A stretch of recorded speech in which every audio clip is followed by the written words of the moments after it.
Boa noite, paz do Senhor a todos. Vamos dar início a mais uma transmissão da nossa Escola Bíblica Noturna. Nós estamos estudando sobre o discipulado de Cristo. Essa é a quarta parte desse estudo. Espero que você esteja acompanhando, esteja sendo ministrado.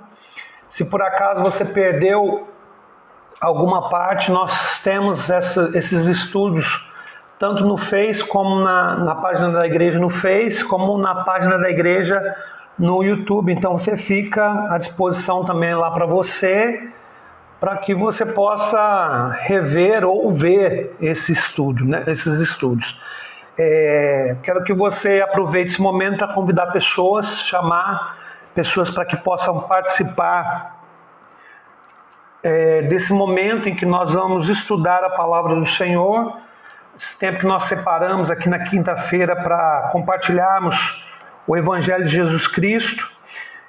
Então que você convide os irmãos da igreja, convide outras pessoas que querem conhecer a palavra do Senhor, convide pessoas que estejam interessadas, né? E que você sabe que de alguma forma elas podem ser ministradas essa noite. É uma noite fria, né? Hoje está fazendo um friozinho, que não é costumeiro na nossa região, e um dia bom para nós sermos ministrados, né? Você pode se aconchegar e ouvir a palavra do Senhor, né? Isso é uma bênção, é uma oportunidade tremenda, e eu espero que a gente faça sempre bom uso disso, amém? Eu quero então começar essa noite aqui orando. Peço que você feche seus olhos um minutinho, para que nós possamos orar juntos e então darmos início a esse estudo, tá bom? Feche seus olhos e vamos orar juntos, em nome de Jesus. Pai, nós te agradecemos pela oportunidade de estarmos aqui reunidos. Nós pedimos que o Senhor ilumine a nossa mente, que o Senhor traga entendimento, Deus, ao nosso coração. Nós sabemos perfeitamente, Pai, que a compreensão da Sua palavra só é possível mediante a iluminação do Teu Espírito Santo. Nós sabemos que o homem natural não discerne as coisas espirituais. Deus, elas precisam ser discernidas espiritualmente. Por isso nós pedimos essa capacidade, Deus, de discernir a Sua palavra, de compreender a Sua palavra, e não apenas de compreender, mas permitir que ela faça diferença, Deus, nas nossas vidas. Muda a nossa mentalidade, porque com a nossa mentalidade transformada, sabemos que as nossas ações também mudam, Pai. A minha oração é para que o Senhor ministre os corações daqueles que estão acompanhando essa transmissão e que nós possamos ter um tempo proveitoso essa noite. Em nome de Jesus, amém. Amém, irmãos? Quero só abrir aqui o estudo da semana passada. Como eu sempre faço, né, queridos? Eu dou uma recapitulada aí no que foi dito na semana anterior. Como eu disse, isso aqui é um estudo de 4 partes. Eu estava até falando com a Elza hoje, né? Ela perguntou, o estudo termina hoje? Eu falei assim, Elza, é para terminar, né? Eu não cheguei não vou chegar no final do livro de Mateus. Dá para até continuar esse tema aqui. E eu pulei várias partes, inclusive, né? Mas enfim, vamos ver o que vai acontecer, né? Mas semana passada, que foi a terceira parte, nós estamos falando sobre características do discipulado de Cristo, né? Características do discipulado cristão. Semana passada nós falamos que uma das características é a disposição de ministrar sempre. Nós fizemos uso daquela experiência de Jesus, os 3 discípulos, quando estiveram no Monte da Transfiguração. E então depois eles têm uma experiência sobrenatural com o Senhor, mas depois eles descem e encontram uma multidão de necessitados, né? Então a lógica de Jesus era essa, né? Não dá para você viver apenas da experiência mística, por assim dizer, né? Da experiência de fé pessoal. É importante que isso se transforme em alimento para as outras pessoas, né? Eu também disse que uma característica é um coração ensinável. logo após eles descerem do monte, os discípulos foram questionados, né? Melhor, uma pessoa questionou Jesus porque os discípulos não tinham conseguido resolver o problema do filho dele, né? E então Jesus, ele corrige os discípulos e cura o menino que estava, melhor, expulsa o demônio do menino que estava endemoniado. E depois então os discípulos vão até Jesus e perguntam para ele por que eles não conseguiram. Então a gente percebe que os discípulos, eles tinham, apesar de todas as dificuldades que eles tinham, como qualquer ser humano tem, com relação à questão do aprendizado, eles tinham um coração ensinável, eles eram quebrantados para aprender aquilo que eles não sabiam, né? E isso é muito importante na vida cristã. E eu falei por último, semana passada, que uma das características do discipulado de Cristo é confiança na provisão de Deus. Jesus precisava pagar impostos e ele não paga esses impostos, né, o imposto dele, né, o de Pedro, de forma natural, por assim dizer, mas ele estimula Pedro a ter uma experiência sobrenatural com a providência divina. Então é interessante, né, quando Pedro então encontra as 4 dracmas na boca do peixe. Então isso tudo faz parte do agir de Deus, né? Fazia parte do agir de Deus, de Jesus na vida dos discípulos, né? E hoje nós vamos dar sequência a esse estudo e aprender um pouco mais, né? Ao longo dessa série, como você tem visto, nós temos enfatizado quais são as características do discipulado de Cristo em nossas vidas, ou seja, o que ele deseja formar em nós. Eu, quando falo de discipulado de Cristo, queridos, eu falei desde o início. Primeira coisa que eu acho que é importante é sempre lembrar que discípulos não são nossos, discípulos são de Jesus. Ninguém faz discípulos para si mesmo, fazemos discípulos para Cristo. E o discipulado de Cristo, né, no conceito mais, vamos dizer assim, mais puro dele, mais simples dele, é esse trabalho de Jesus em nossas vidas, no nosso dia a dia, enquanto caminhamos com Ele, onde Ele vai formando em nós princípios e valores do reino de Deus, vai implementando em nós princípios e valores do reino de Deus. É o que nós percebemos aqui na caminhada de Jesus com os seus 12 discípulos e que nós estamos estudando, né, nesse período aqui. Como eu disse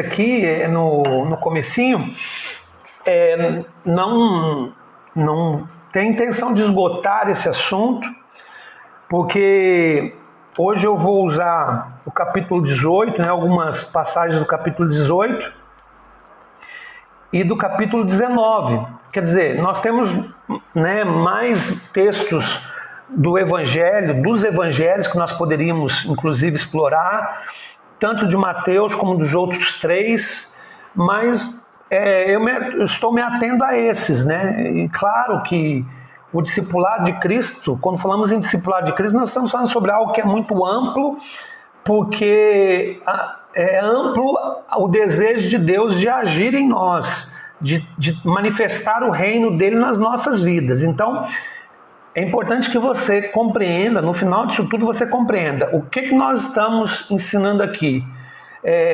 É que na caminhada com Cristo, na caminhada com o nosso Deus, o Deus que nós servimos, Ele vai formando nas nossas vidas, vai implementando em nossas vidas os princípios e os valores do reino dos céus. E isso então vai sendo incorporado por nós e vai então se tornando parte da nossa vida, e nós vamos então manifestando isso, e isso vai manifestando então a glória de Deus. Quando fazemos a vontade de Deus cumprida, feita através de nós, glorifica o próprio Deus. Então é muito importante a gente entender essa dinâmica, né? Então, quando eu falo de discipulado de Cristo, eu insisto, eu não estou falando necessariamente de um plano de aula ou de uma escola teológica, sem querer desprezar essas duas questões, pelo contrário, elas têm sua importância fundamental, mas eu estou falando de algo que diz respeito à caminhada, à vivência com o Senhor, e nessa vivência a gente vai aprendendo quem Deus é, como o reino dele funciona e como ele deseja que a gente seja. Por isso nós estamos falando sobre características deste discipulado, né? Ou seja, o que Jesus vai trabalhando na vida dos seus discípulos à medida que ele vai caminhando com os discípulos, amém? Então, é mais ou menos essa a ênfase desse estudo, e eu espero estar conseguindo ser claro para que você entenda aquilo que eu tenho tentado ministrar, amém? Então hoje nós vamos aqui para continuamos no livro de Mateus, e nós vamos para Mateus 18, nós terminamos no Mateus 17, vamos para Mateus 18, tá bom? Então a primeira característica do discipulado de Cristo, ou do discipulado cristão, é a humildade, amém? Jesus quer formar em nós este coração humilde. E olha só o que acontece aqui em Mateus 1, para que a gente entenda o que nós estamos falando. Mateus 18, 1 a 4, tá bom? Diz assim: naquele momento, os discípulos chegaram a Jesus e perguntaram: quem é o maior no reino dos céus? Chamando uma criança, colocou-a no meio deles e disse: eu lhes asseguro que, a não ser que vocês se convertam e se tornem como crianças, jamais entrarão no reino dos céus. Portanto, quem se faz humilde como esta criança é o maior no reino dos céus. Amém? Um pouco mais à frente, há uma discussão entre os discípulos. Parecia que havia há uma discussão entre eles que se evidencia ali num trecho um pouco à frente, se eu não me engano, no capítulo 19, mas eu não tenho certeza. Onde você percebe que os discípulos, por não ter uma compreensão ainda plena sobre o ministério de Jesus, talvez eles imaginassem que Jesus fosse assumir o reinado de Israel mesmo, a nação de Israel. E eles então estão conversando entre eles, eles conversavam entre eles quem sentaria, à destra dele, quem seriam aqueles mais importantes depois que ele assumisse o reino de Israel. E eles estavam muito levados por esse entendimento algumas vezes. E eu acredito que quando eles chegam e perguntam a Jesus, fazem essa pergunta a Jesus, na verdade, eles não estão com uma compreensão ainda totalmente formada sobre o ministério de Jesus, e se eles não têm uma consciência formada sobre o ministério de Jesus, eles não têm uma consciência formada sobre o reino de Deus. Então eles perguntam para Jesus: Jesus, quem é o maior no reino dos céus? E aí Jesus, ao invés de corrigi-los, assim, ser um pouco mais duro, diferente do que ele tinha sido na experiência do menino endemoniado, que eu falei semana passada, Jesus ele ensina os discípulos como exemplo. Ele chama uma criança, coloca no meio deles e afirma, que diz assim no 3: eu lhes asseguro que, a não ser que vocês se convertam e se tornem como crianças, jamais entrarão no reino dos céus. Portanto, quem se faz humilde como essa criança, este é o maior no reino dos céus. Jesus, ele resgata essa essência infantil, essa essência de uma criança, que é a humildade, que é a inocência, que é a pureza da criança, essa capacidade que a criança tem de não ter essa perspectiva de quem é melhor e quem é pior, por assim dizer, mas de ser mais livre no sentido de conviver independente dessas questões.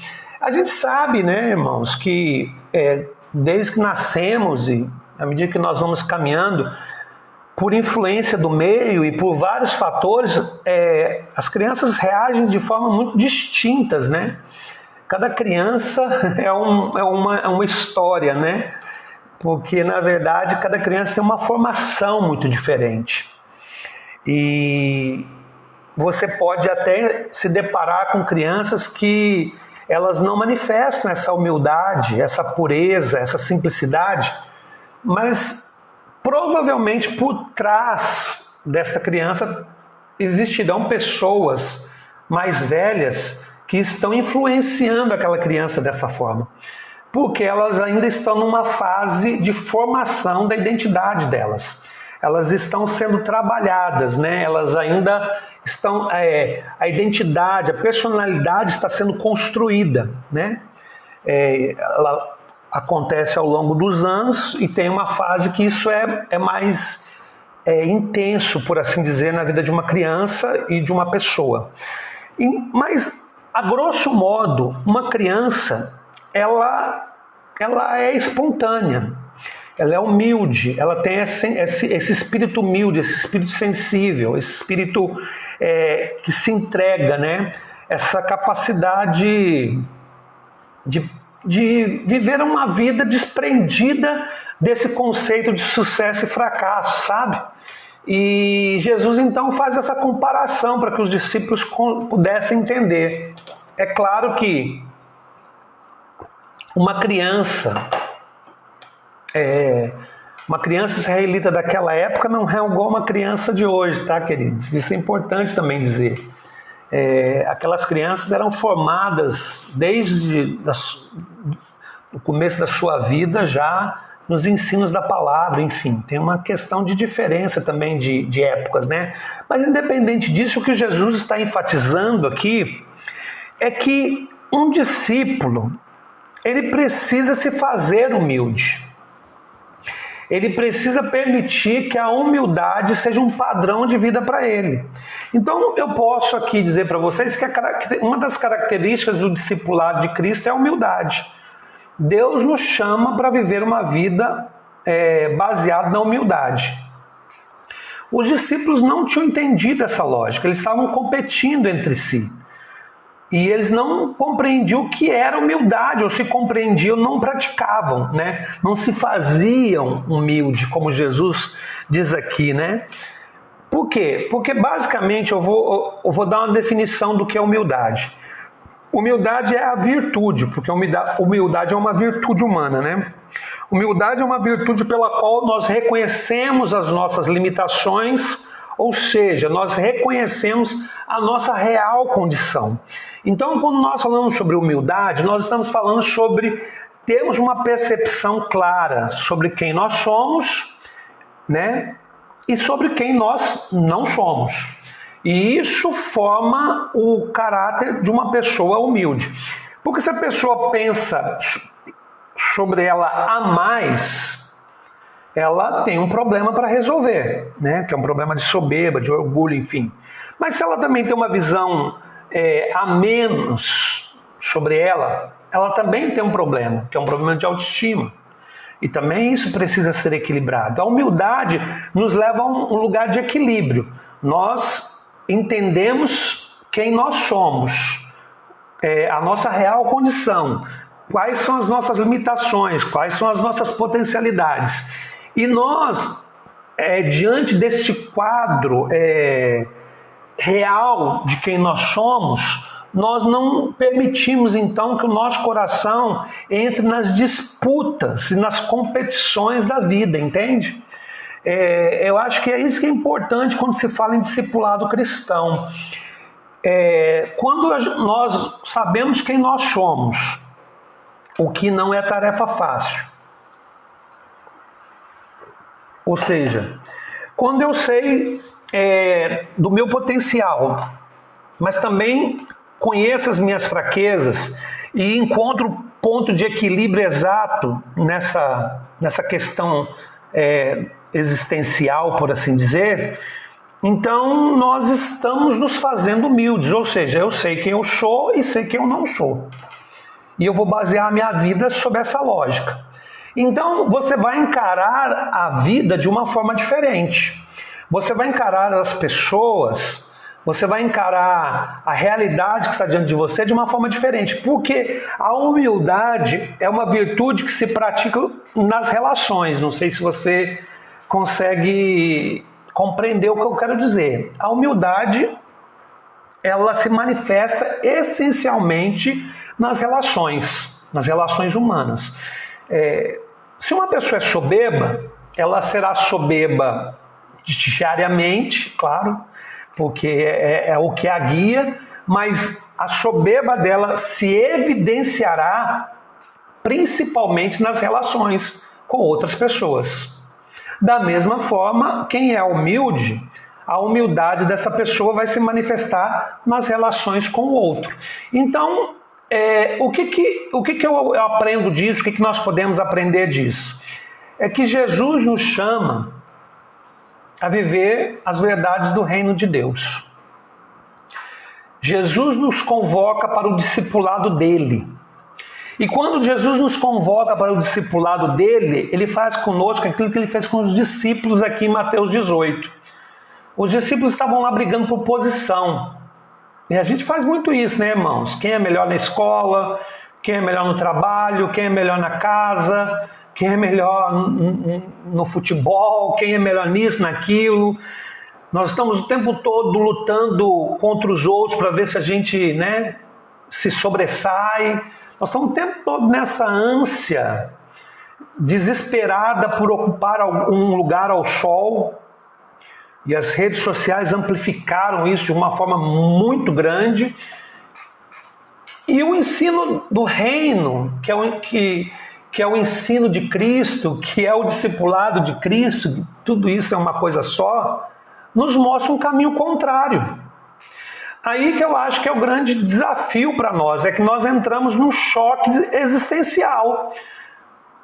Porque neste mundo nós somos chamados a viver uma vida para o sucesso. Nós somos, como eu posso dizer, a maioria esmagadora das pessoas são chamadas, ou se não são chamadas, são tentadas a viver em função do êxito, do sucesso. Ou porque são instruídas a serem assim desde sempre, ou porque não tiveram oportunidades e querem crescer para provar alguma coisa para alguém, enfim. Existem vários motivos por trás disso. Mas nós somos criados pensando sobre o mundo sob essa ótica, né? Da conquista, do estar à frente, do chegar em primeiro lugar, do ser o melhor, ter melhor emprego, ter melhor casa, melhor carro. Enfim, tudo isso nos acompanha. A gente pode falar que não, mas se a gente olhar um pouquinho para dentro da alma da gente, a gente vai encontrar isso, né? É mais ou menos assim. Você parar para pensar, né? O que leva uma pessoa a, por exemplo, colocar uma torneira de ouro na casa dela? Não faz sentido, né? Uma torneira de ouro, ela tem a mesma eficiência de uma torneira normal. Ela não faz nada demais. Ela não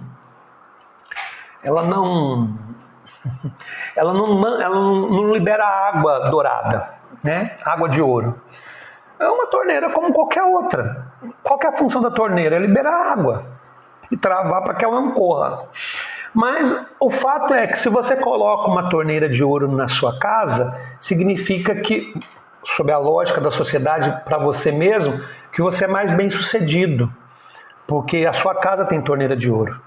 Você pode se dar ao luxo de fazer isso.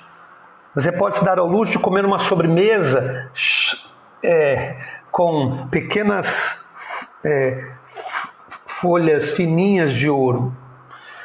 É uma coisa meio louca, mas na cabeça da gente é assim que funciona, né? A gente está o tempo todo vivendo pelo outro, porque a soberba nos leva a viver pelo outro, para mostrar para o outro que nós conquistamos. Eu acho um estilo de vida triste, para falar a verdade, né?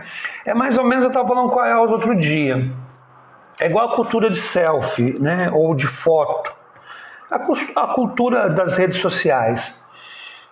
Às vezes uma pessoa ela viaja, ela vai para um lugar muito legal. Por exemplo, se você me perguntasse para onde você quer ir, eu quero ir para a Europa. Eu tenho, né, já tive a oportunidade de conhecer a Alemanha há muito tempo atrás, mas eu tenho vontade de conhecer a Europa, porque rodar a Europa, porque eu gosto de história, gosto de cultura, né? E gostaria muito de passar em alguns lugares, conhecer, ter contato com pessoas, enfim. Tem gente que quer ir para Disneylândia, normal. Cada um tem um desejo diferente. Agora, às vezes a pessoa está tão presa à experiência de retratar o momento em que ela está, de repente, no Museu de Louvre ou então na Torre Eiffel, que ela se esquece de aproveitar aquele momento. Porque para ela é mais importante mostrar para outros o êxito dela, o que ela conquistou, do que necessariamente ela vivenciar aquilo com um nível maior de intensidade. É uma cultura estranha essa que nós vivemos. E ela tem muito a ver com a soberba, tem muito a ver com autoestima, tem muito a ver com essas coisas. E a soberba, muitas vezes, ela existe em função disso. Eu consegui, eu conquistei e agora eu posso mostrar para as pessoas o que eu posso fazer e o que eu quero fazer. Isso é contrário ao reino de Deus. O reino de Deus chama você para a humildade. Nos chama para a humildade. E não é um caminho fácil de percorrer. Entenderam, irmãos? O caminho da humildade é um caminho do desprendimento. É um caminho da negação dos próprios anseios da alma, às vezes. E isso aí não é uma coisa muito fácil da gente lidar, mas faz parte do discipulado cristão. Amém? Então Jesus, ele ensina os discípulos a humildade. A segunda característica, deixa eu só pegar aqui o texto bíblico, deixando o ponto aqui, que a gente encontra no discipulado cristão é a prática constante do perdão. Amém? Então, quando nós somos chamados para participar do discipulado de Cristo e permitir que os valores do reino sejam formados em nós, a prática constante do perdão vai fazer parte da nossa vida. Olha o que o texto diz em Mateus 18 mesmo, 21 e 22. Conhecidíssimo, né? Diz assim: então Pedro aproximou-se de Jesus e perguntou: Senhor, quantas vezes deverei perdoar a meu irmão quando ele pecar contra mim? Até 7 vezes? Jesus respondeu: eu lhes digo, não até 7, mas até 70 vezes 7. Amém?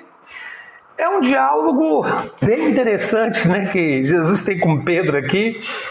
Com muitos diálogos de Jesus com seus discípulos são extremamente interessantes. E Pedro chega com uma medida, né, de perdão para Jesus. Né? Vamos estabelecer essa noção. Pedro chega com uma medida de perdão. Jesus, eu tenho que perdoar quantas vezes? 7 vezes? Lembrei do meme. Daí Jesus fala para ele assim, um pouco mais. Lembrei do memezinho lá do 300. Aí Jesus desmonta o conceito de Pedro usando o que Pedro falou. Jesus fala, não, você tem que perdoar 70 vezes 7. E existia uma música, se eu não me engano, era de uma banda antiga, só os velhotes da fé que vão lembrar. Vida Abundante. 70 vezes 7 é sempre mais uma vez. Você lembra dessa música? Mais uma vez. Mais uma vez. Se eu não me engano, era a Vida Abundante. Eu não me lembro, não me recordo. E essa música dizia exatamente isso, que o 70 vezes 7 que Jesus está falando aqui, é que Jesus está querendo dizer o seguinte: quantas vezes você tem que perdoar? Você sempre tem que perdoar. Mais uma vez. O perdão tem que ser uma prática constante na vida. Né? Não há limite para o perdão. É um jogo, né? Eu não sei assim, se existe alguma questão específica para Pedro ter falado 7 vezes? Eu não sei. Eu só sei que Jesus pega isso e fala assim, 70 vezes 7. O que Jesus está falando? Rapaz, o seu limite é baixo demais. Estende essa corda, estica essa corda, porque não há limite para o perdão. Né? O perdão deve ser uma prática constante na vida do cristão.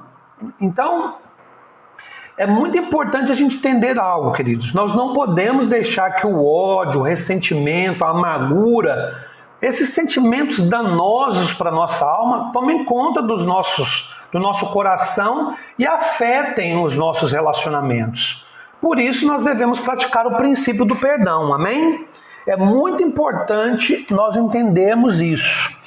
Quem perdoa vive livre, quem não perdoa vive preso. Isso não tem jeito. A pessoa que aprende com Jesus a viver a prática constante do perdão, ela vai viver uma vida livre. Mas se ela não aprendeu isso e a lógica de vida dela para os relacionamentos é ressentimento, amargura, ódio, sentimentos esses, né, de almas cebosas, que é uma outra expressão também, tinha um filme, né? Hoje eu estou bem cheio de referências, né? Tem um filme, as almas, não sei o que, as almas cebosas. É um filme brasileiro antigo. Enfim, quem vive baseado nessa lógica vai viver sempre escravo de si mesmo e do outro, a quem não perdoou, né? E isso é muito triste, porque você carrega, né? E às vezes nós estamos carregando um tanto de mortos nas nossas costas, né, irmãos? Nós estamos carregando um fardo mais pesado que Jesus mandou a gente carregar. O fardo dele é suave, o jugo dele é suave, o fardo dele é leve. E pela falta de perdão, a gente acaba carregando coisas sobre nós que nós não deveríamos carregar. E isso acaba adoecendo a nossa alma, isso acaba nos levando a um caminho um caminho de frieza espiritual, de falta de entendimento de Deus, porque não dá. Eu comparo a falta de perdão como... Eu vou dar um exemplo. Para mim é mais ou menos assim. É como se você estivesse com uma corda amarrada à sua perna. E essa corda estivesse presa em algum lugar. Presa num pedaço de pau fincado no chão. E, enfim, essa corda ela tem um certo comprimento e ela permite você caminhar dentro daquele limite do comprimento dela. Mas quando você tenta ir além e a corda estica, você para ali. Você fica impedido de continuar a caminhar, entende? Você fica impedido de continuar a seguir em frente. Por quê? Porque a corda presa naquele pedaço de pau ou numa barra de ferro que seja, é o seu limitador. É exatamente assim que a falta de perdão age nas nossas vidas. É a corda e a barra de ferro, o pedaço de pau preso no chão. Você até transita num curto espaço, mas quando você quer ir além, você não consegue. Por quê? Porque você está preso. Vocês conseguem entender o que eu estou dizendo? Então Jesus, ele fala para Pedro, eu não sei se Pedro tinha caçado confusão com alguém, eu não sei se Pedro tinha brigado com algum discípulo, porque Pedro é uma figura, né, gente? O apóstolo Pedro, ele sempre foi uma figura, né? E não sei se de repente ele já estava meio, vou usar uma expressão que a gente usa muito, né? Meio pistola com alguém. Às vezes ele já estava meio passado lá com um discípulo, sei lá, com Judas, às vezes ele estava meio indignado com João, estava a fim de dar umas broncas a alguém, e falou, Senhor, às vezes eu já tinha perdoado 6 vezes. Aí ele quer saber qual que é o limite, até onde ele tem que ir com uma pessoa, né? Até onde ele tem que exercer essa paciência, esse perdão. Jesus, ele falou 7 vezes, Jesus, não, filho. Jogue para frente. Não há limite. O perdão é uma prática constante na vida de um cristão. Se nós queremos ser livres, nós temos que perdoar. E aqui eu quero deixar bem claro uma coisa assim, que é difícil você fazer, como é que eu posso dizer? A gente fazer essa... É muito difícil a gente fazer essa distinção, tá? Mas é importante eu dizer isso. Quando eu falo sobre perdoar, eu não estou falando necessariamente em reatar, em retomar a confiança. Eu sempre digo isso na igreja, as pessoas sabem como eu penso isso. É uma coisa assim, que a gente precisa considerar. É claro que vou pegar um exemplo extremo, mas para que você entenda a lógica do que eu estou querendo dizer. Eu sempre, cito isso. Se você, por exemplo, infelizmente você tem um filho, infelizmente ele foi vítima de um pedófilo, dentro ou fora da igreja, independente disso.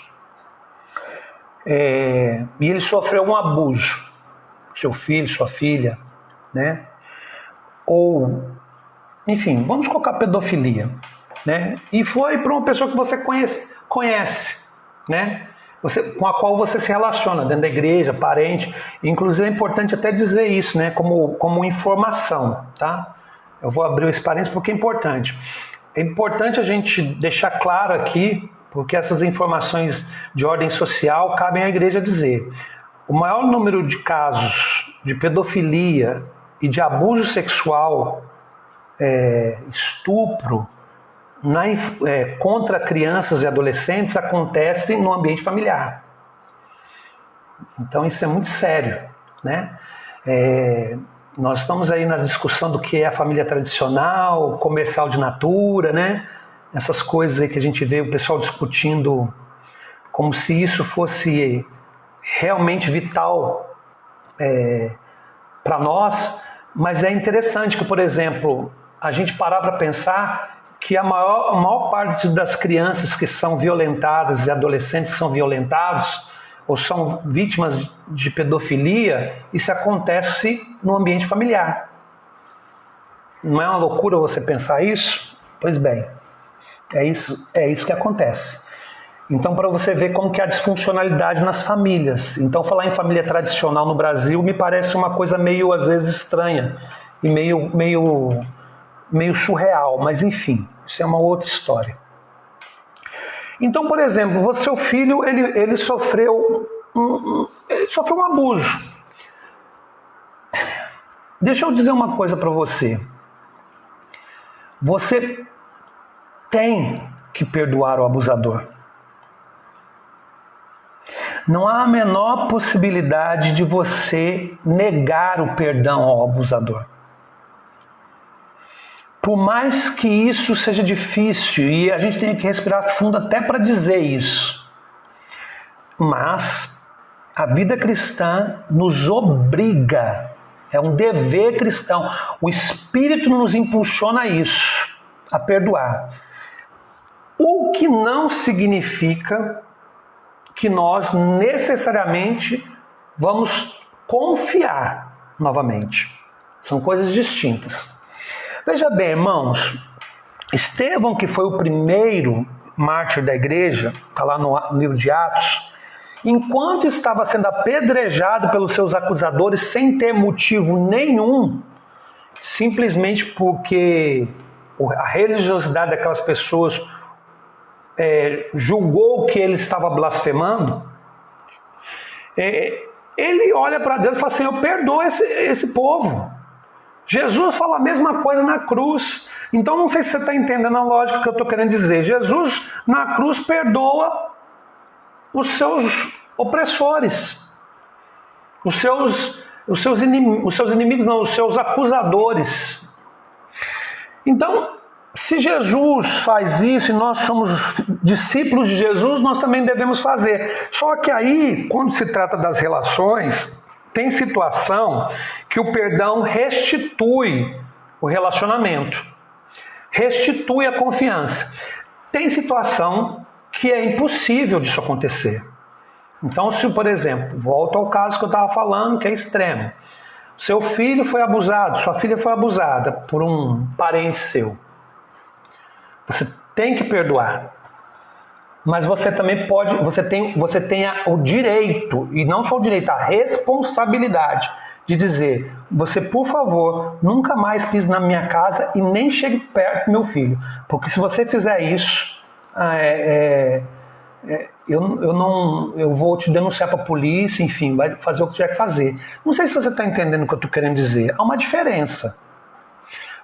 Uma mulher que é vítima do marido, é um ponto polêmico, mas enfim, vamos falar logo uma vez, né? Porque uma mulher que é vítima de violência doméstica, e isso é uma coisa que quase não acontece, né, irmãos? Porque a família tradicional brasileira funciona bem, né? Agora, na pandemia, houve um aumento abrupto, altíssimo de violência doméstica. Homens frustrados com a sua própria vida, a sua própria existência, ficaram em casa e descontaram as suas frustrações em filhos e esposa. E isso é uma coisa que acontece todos os dias no país.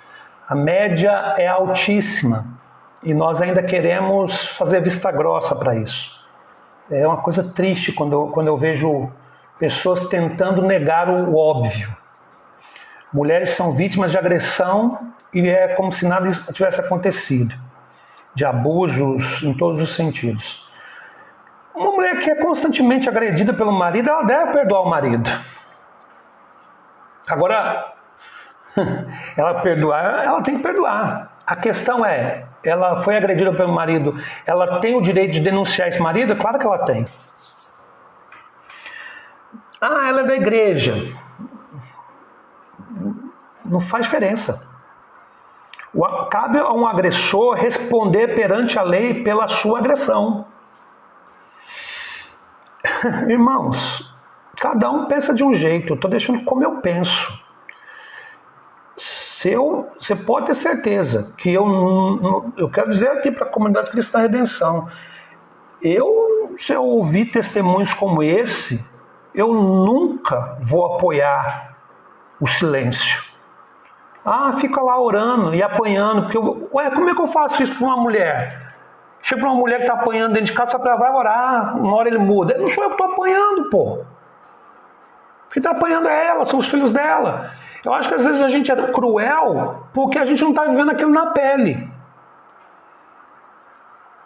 Entende?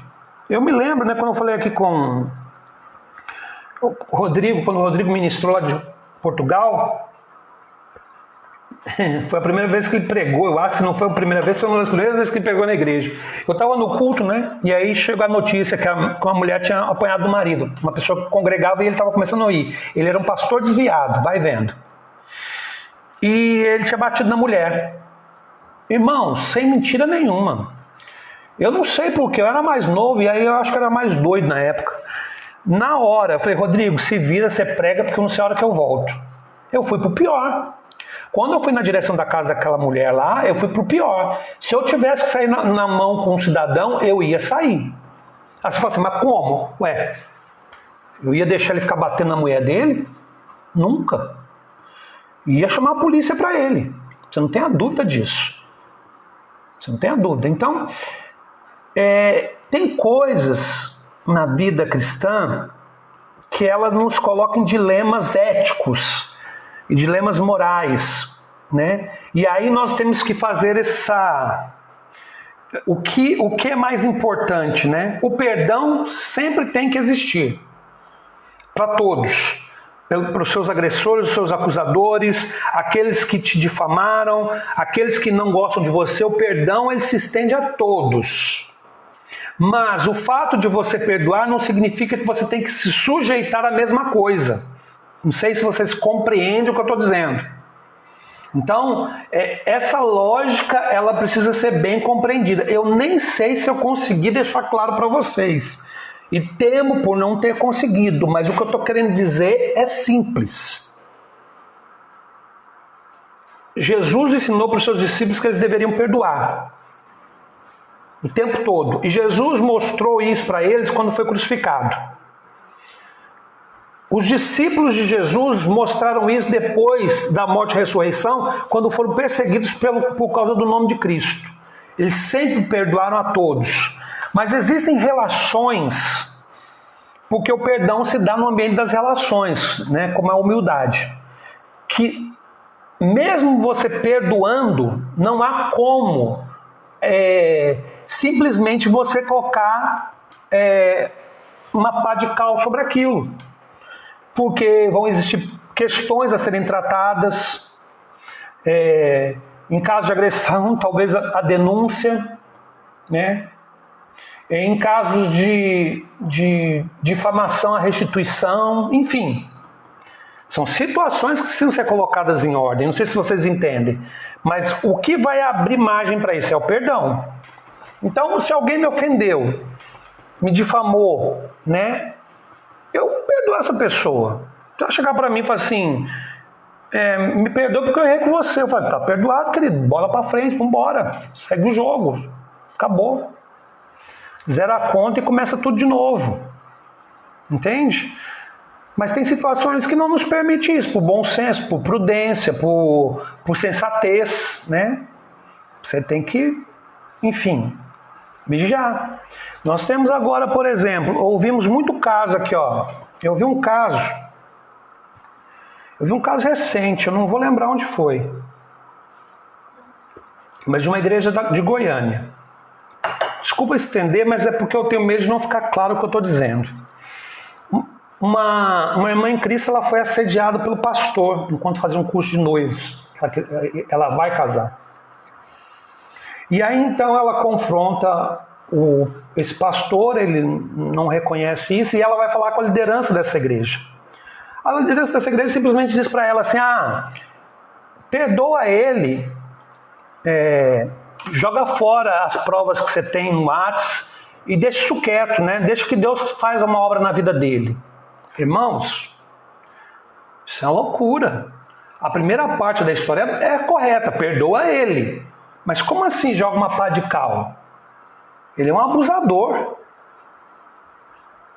Ele é um adúltero.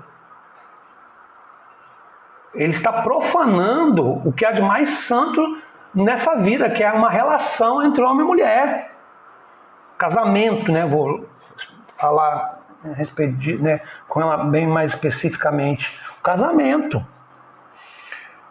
Então não dá para você simplesmente jogar uma pá de cal. O que você tem que fazer? Denunciar. Você tem que exigir que aquele que cometeu essa prática abusiva, ele responda por tal. Mas você não devia fazer isso porque você não perdoa. Como assim? Entende? Essa é a lógica que eu quero que vocês compreendam. Amém? A prática do perdão é constante, mas infelizmente, de acordo com as situações que nós vivemos, os desdobramentos são distintos. É isso. E a última característica que eu quero ver com vocês... Funciona, mousezinho? Funcionou. É que quando nós estamos no discipulado de Cristo, nós temos a capacidade de construir pontes. Amém? Capacidade de construir pontes. Ou seja, todo mundo vira engenheiro depois que vira discípulo de Jesus, né? Todo mundo vira arquiteto, todo mundo vira pedreiro depois que vira discípulo de Jesus. Irmãos, uma das coisas que nós precisamos aprender sobre o discipulado de Cristo é que ele vai nos dar, ele vai formar em nós essa capacidade de construir pontes. E eu quero ler o texto para que você possa entender o que eu quero dizer. Mateus 19, versículo 13 a 15. Diz assim, deixa eu pegar aqui. Não, acho que não precisa nem ler o 15 não, vamos ler o 14. Vou até tirar aqui. O 15 não é tão necessário, então eu vou tirar, tá bom? Diz assim, depois trouxeram crianças a Jesus para que lhes impusesse as mãos e orasse por elas. Mas os discípulos os repreendiam. Então disse Jesus, deixem vir a mim as crianças e não as impeçam, pois o reino dos céus pertence aos que são semelhantes a ela. irmãos, Jesus retoma o ensino lá de trás, é claro, sobre a questão do reino dos céus, a humildade, a simplicidade do coração da criança, mas ele também traz aqui um ensino para os discípulos que é fundamental. Os discípulos estavam criando uma dificuldade para aqueles que queriam receber uma imposição de mãos de Jesus. Preste muita atenção, né? Não são outras pessoas que estavam fazendo isso. Entende? Não foi a multidão, não. Aqui fala que os discípulos estavam repreendendo pessoas que estavam levando até Jesus crianças para receber uma imposição de mãos, ou seja, para receber uma oração. E Jesus vira para os discípulos e fala assim: não impeça que essas pessoas, que essas crianças cheguem a mim. E queridos, se você parar para pensar, a vida de Jesus sempre foi assim. A capacidade de Jesus de construir pontes, entende? Somos chamados a construir pontes que ligam as pessoas ao Senhor. É sobre isso que eu estou falando, construir pontes nesse sentido, né? A capacidade de Jesus de construir pontes sempre foi algo marcante no Evangelho. Jesus ele ia em direção às pessoas. Ele permitia que as pessoas viessem em direção a ele. As multidões se juntavam em torno de Jesus e isso não era problema para Jesus. Irmãos, deixa eu falar um negócio para você. Você já entrou no meio de uma multidão, mas uma multidão de verdade. Multidão mesmo. Eu já entrei no meio de uma multidão. Eu vou até te contar quanto foi isso. A gente fazia um evangelismo perto de uma igreja. Tinha uma... Lá em Belo Horizonte. Quem mora em Belo Horizonte conhece. Tem um evento numa igreja chamada São Judas Tadeu. Tem tipo uma procissão nessa igreja. E nós íamos próximos, num lugar próximo à igreja, e ficávamos ali distribuindo folhetos, evangelizando, né? Uma próxima. Sem incomodar ninguém, sem invadir o espaço, né?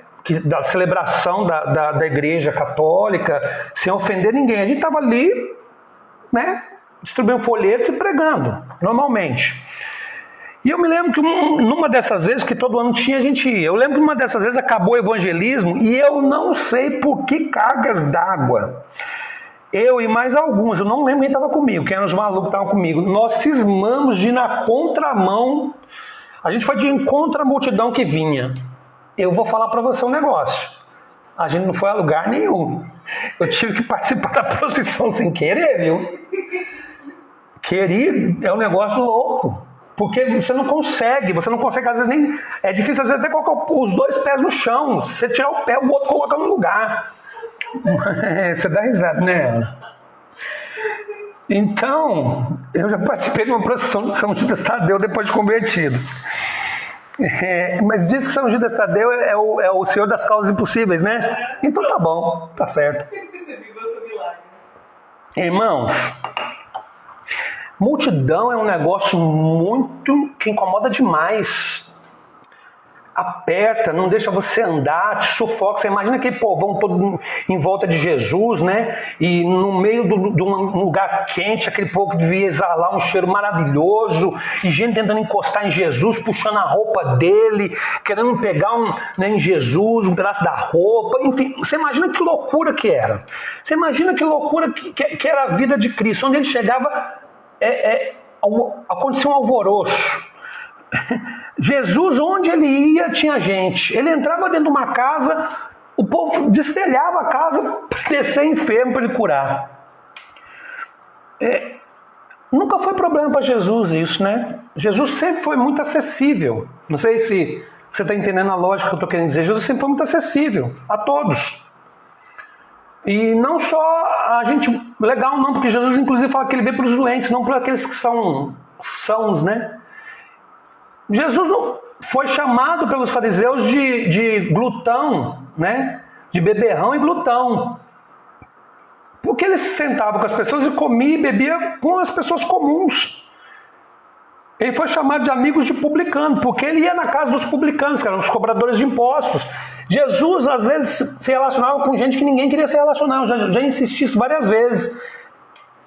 Pensa em alguém que ninguém queria se relacionar. Era com esse que Jesus ia ter. Ah, tem um endemoniado gadareno. Estava Jesus lá. O cidadão parecia um bicho. Ninguém da cidade ousava chegar perto do gadareno. Quem chega lá? Jesus. O amigo dele morre. Depois de... São 3 dias, né? Que ele chega. Eu não lembro quanto tempo. Ele chega. Ele vai ao encontro da família do enlutado. Ele está lá. A mulher samaritana. De 5 maridos. A mulher que já tinha passado por vários relacionamentos. Jesus está lá conversando com ela. Jesus, você está entendendo o que eu estou querendo dizer? Jesus era acessível. Jesus não só era acessível, como ele ia até as pessoas. Então, Jesus fazia o caminho de ida e volta, entendeu?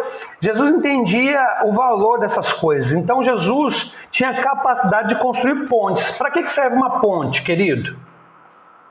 Para que serve uma ponte? Uma ponte liga um lugar a outro, certo? Então, você não tem... Vocês, por exemplo, São Vicente é uma ilha. Né? Para quem não sabe, São Vicente é uma ilha e uma área insular, né? Mas vamos dizer assim, ali aquela praia, um lugar onde tem praia, é uma ilha. Para que você chegue na área insular, ou seja, no continente, desculpa, irmãos. Para que você saia da área insular, né? Que é onde fica a praia, e vá para o continente, você tem que passar uma ponte. Para que você saia de São Vicente para vir para Praia Grande, você tem que passar por uma ponte. Por quê? Porque tem um rio, né? um braço de mar que passa ali. Então, ponte serve para quê? Ponte serve para ligar um ponto ao outro que antes não estava ligado, que era inacessível de um lugar a outro. Ponte serve para isso, né? Então, nós somos pessoas chamadas para construir pontes. Como nós vamos fazer isso? Porque o nosso mestre fazia. Através do testemunho de vida, através da pregação do evangelho, através da oração, através do amor, através do serviço, né? É muito importante que a gente olhe para os demais e pense na possibilidade de construir pontes com essas pessoas. Não que nós nos isolemos, porque Jesus nos chama para estar no meio, para estar junto. Não só com os irmãos da comunidade de fé, mas principalmente também com aqueles que não conhecem a Cristo. Essa é a lógica maravilhosa do Evangelho. Nós construímos pontes entre nós, mas nós construímos pontes para que nós possamos ir de encontro às multidões e as multidões possam vir de encontro a nós. Esse é o Evangelho de Jesus. Agora, o que não é Evangelho de Jesus? É a compreensão deturpada do Evangelho, que gera como consequência uma compreensão equivocada do reino de Deus e destrói pontes. Isso não é de Jesus, né? Então, se nós deixamos de dialogar com a sociedade, é porque nós estamos destruindo pontes. Mas se nós estamos dialogando com a sociedade, então nós estamos construindo pontes. Diálogo não pressupõe concordância. Eu posso dialogar com uma pessoa e discordar dela, desde que eu saiba fazer isso. E quando se sabe fazer isso, você ganha o respeito de uma pessoa. Agora, a lógica que eu percebo hoje, porque existe eu estava falando com a Elza hoje, o movimento evangélico brasileiro, eu vou tentar falar isso aqui para ser breve e terminar esse assunto aqui. O movimento evangélico brasileiro atual, em sua grande maioria, é conservador e reacionário.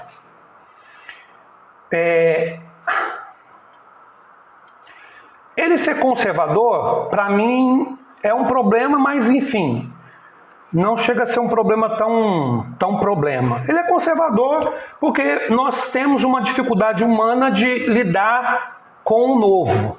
Então, o que é o conservadorismo, a grosso modo? É a tentativa de conservar, né, as tradições, os costumes antigos. A grosso modo seria isso. O problema é quando ele é reacionário. Porque a lógica do reacionário é a lógica da aniquilação. É a lógica da separação. É a lógica do apartheid, entendeu? É a lógica do segregacionismo. Essa é a lógica do movimento reacionário. E a igreja se tornou reacionária e conservadora. Enfim.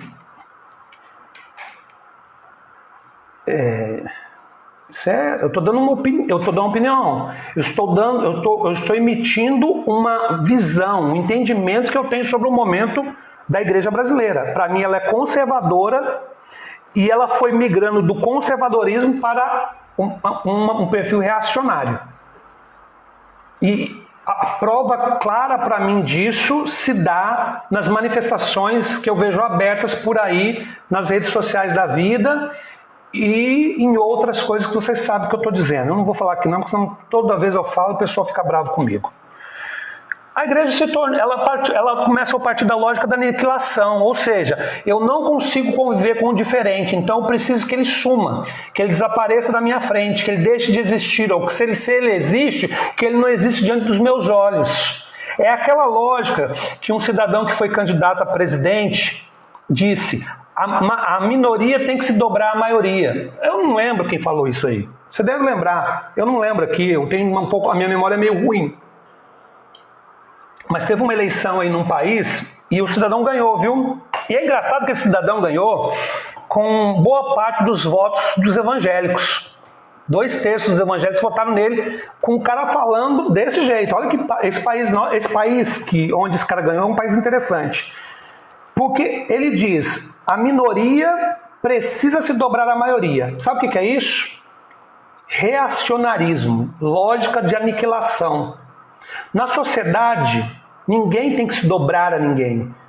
A lógica é a lógica do diálogo, principalmente numa sociedade democrática. Mas neste país, que não é o Brasil, não é isso que acontece. Então, por que esse ponto para mim é muito importante? Eu quero fechar o estudo sobre o discipulado de Cristo com esse ponto. Porque, irmãos, chega da gente destruir pontes, né? Chega. Vamos propor diálogo. Diálogo não é concordância. Diálogo é uma ação de amor em direção a pessoas que, na verdade, precisam de nós tanto quanto nós precisamos dela. É fácil? É claro que não. É lógico que não. Mas a lógica da aniquilação também, ela nem de perto passa pelo Evangelho. Ela vem do inferno. Aí você pensa assim: mas nesse país onde aconteceu isso, nós não somos levados por isso. Tá bom. Nesse mesmo país que eu estou falando, que não é o Brasil, numa eleição anterior a esta, que não foi essa, anterior, foi em 2014. Você lembra essa da eleição de 2014 nesse país? Que o Nordeste foi o responsável pela vitória de uma candidata a presidenta. Eu vi muitos e muitos cristãos simplesmente esculachando e rebaixando os nordestinos em função disso. Lógica reacionária, lógica de destruição de pontes, lógica da aniquilação, lógica de que o contrário a você não é bom o suficiente, lógica daquele que pensa assim: eu estou certo, você está errado, portanto você nem deveria existir, porque você é quase uma subespécie. É isso. Jesus, ele está ali diante da multidão e as crianças querem ir até ele. Os discípulos repreendem. Eu me pergunto, por que os discípulos não querem que as crianças vão até Jesus? Jesus não tinha falado nada para eles nesse sentido. Foi uma iniciativa deles. Como eles ficaram escandalizados quando viram Jesus conversando com a samaritana. Como eles não souberam lidar bem com muitos paradigmas que Jesus quebrou. Jesus nunca concordou com o erro das pessoas, queridos. Não é esse o ponto. Mas Jesus nunca deixou de construir pontes. Amém? Então, eu fecho esse estudo. Eu vou fechar esse estudo, não vou continuar. Eu podia ir para a parte 5, mas eu não vou não. Semana que vem a gente vai começar outro estudo. Outro tema, né? Porque eu já falei bastante sobre o discipulado de Cristo, acho que já deu para entender bem. Eu fecho esse tema hoje dizendo isso. Quando Jesus começa a trabalhar os valores do reino em nós, nós começamos a adquirir uma capacidade de construir pontes e não destruí-las. E que seja assim em nosso meio, em nome de Jesus. Que eu e você possamos ser assim. Amém? E que Jesus nos dê essa graça. Que nós amemos mais ao Senhor do que as nossas tolas convicções, os nossos tolos pressupostos. Amém? Para concluir, eu quero deixar um versículo e uma frase para vocês. Ou uma frase e um versículo. Deixa eu ver o que fica melhor. Eu vou ler primeiro o versículo, tá? Depois eu leio a frase. O versículo, ele está em Lucas 9, 23 e 24. E diz assim, porque para mim isso aqui resume tudo que eu falei sobre o discipulado de Cristo. Lucas 9, 23 a 24. Se alguém quiser acompanhar-me ou seguir-me, negue-se a si mesmo, tome diariamente a sua cruz e siga-me. Pois quem quiser salvar a sua vida, a perderá. Mas quem perder a vida por minha causa, este a salvará. Essa é a lógica do discipulado de Cristo. Ele nos chama para segui-lo e para negarmos a nós mesmos, todos os dias. E aí eu quero ler uma frase do Bonhoeffer, um dos grandes teólogos que pisaram nesse planeta. Ele disse o seguinte: o discipulado é de graça, mas lhe custará a sua vida. Você entendeu a lógica que Bonhoeffer está falando e que esse versículo também está falando? Um complementa o outro. O discipulado é de graça, porque quando somos alcançados por Jesus, a salvação é obra da graça. E quando entramos então no discipulado, que é quando você é salvo, você se torna discípulo, então você está em discipulado com Cristo. O que vai custar? Tudo. É isso. O discipulado de Cristo pode ser resumido nisso aqui. O discipulado é de graça, mas lhe custará a vida. Que Deus nos abençoe e nos dê graça de negarmos a nós mesmos, tomarmos a nossa cruz e seguir a Jesus. Amém, irmãos? Quero orar. Depois que orar, não sai da transmissão para eu dar alguns avisos. E então nós vamos encerrar a transmissão, tá bom? Deixa eu só fechar aqui o meu meu tablet. E vamos orar. Feche seus olhos, vamos orar. Pai, nós te agradecemos pela oportunidade de compartilharmos a palavra, de estudarmos as Escrituras. Eu não tenho, Deus, nenhuma pretensão de saber tudo, nem de acertar sempre. Mas eu ensino, Deus, com o maior zelo possível a sua palavra. E eu peço que o Senhor me dê graça para entender a sua palavra, para que eu possa ensiná-la da forma correta. E eu peço ao Senhor que o Senhor ilumine a minha mente, a mente dos seus filhos, para que nós possamos juntos compreender a sua palavra. Abençoa a comunidade cristã Redenção e nos ajuda a viver a vida de Cristo. Em nome de Jesus. Amém. Amém, irmãos? Alguns avisos importantes que eu quero dar.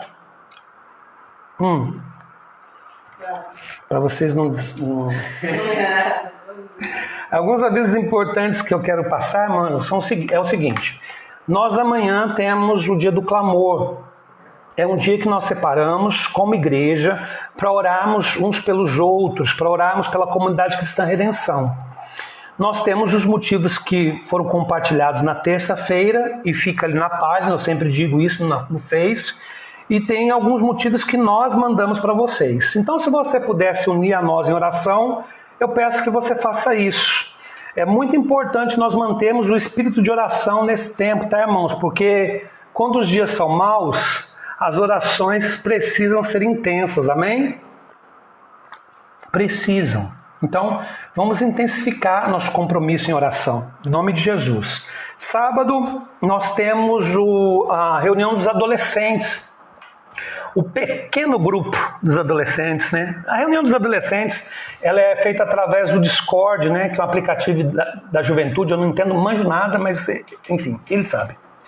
E qualquer informação é só perguntar para um jovem da igreja, para que um adolescente jovem, ou para algum tio que é responsável pela reunião. E eu quero insistir com os pais, queridos, assim, se você tem um filho de adolescente jovem, você não está se esforçando para participar da reunião, você está cometendo um erro grave. E aí, você vai ter que lidar com o erro que você cometeu. Entende? Porque o ensino não acontece só nessas reuniões, mas o ensino é fortalecido nessas reuniões. Então, por favor, né? Não deixe seu filho ficar fazendo o que ele acha que ele deve fazer. Tem coisas que nós damos liberdade aos nossos filhos para estimulá-los à autonomia. Mas tem coisas que nós, como pais, precisamos definir. É assim que se dá a relação. Aqui em casa é assim. Aqui em casa é assim. Tem coisas que o Gabriel tem autonomia, tem coisas que ele não tem. Por quê? Por uma questão lógica. Nós somos pais, somos mais velhos, temos mais experiência e temos que cuidar dele da melhor forma possível. Então, a lógica aqui é assim. E graças a Deus até hoje tem dado certo. Se não der certo no futuro, eu te dou umas porradas. É brincando, tá, gente? Senão o ECA vem aí e já era. 30 anos de ECA. Então, e no domingo nós temos o nosso culto, tá? Às 18h30. Na outra semana é que nós temos a ceia, não nessa. E a informação importante que eu tenho que te dar, nós vamos comunicar isso à igreja, continuar comunicando, é que a partir da terça-feira que vem, nós não teremos mais as reuniões de oração online, tá bom? Nós estamos optando nesse momento por pequenos grupos de comunhão e de oração, que vão acontecer de forma virtual, online. E eles vão começar a funcionar a partir do dia 11 de agosto. Mas nós vamos orientar. Então, terça-feira não tem, por favor, nos ajude a divulgar. Se a estratégia funcionar, glória a Deus. Se ela não funcionar, nós vamos reavaliar tudo para ver o que vai acontecer. Sobre volta aos cultos, a mesma coisa. Vamos reavaliar sempre e na hora certa nós vamos voltar. Tá bom, irmãos? No mais, que Deus nos abençoe, que Deus nos dê graça, sabedoria, entendimento e que nós possamos seguir firmes no discipulado de Cristo. Amém? Antes de você sair dessa transmissão, se despeça do seu irmão enquanto nós deixamos uma música aí do nosso irmão Silas para tocar. Despeça seu irmão e vamos estar juntos no domingo no culto, tá bom? Deus abençoe, amo vocês e vamos seguir em frente, tá bom? Um abraço.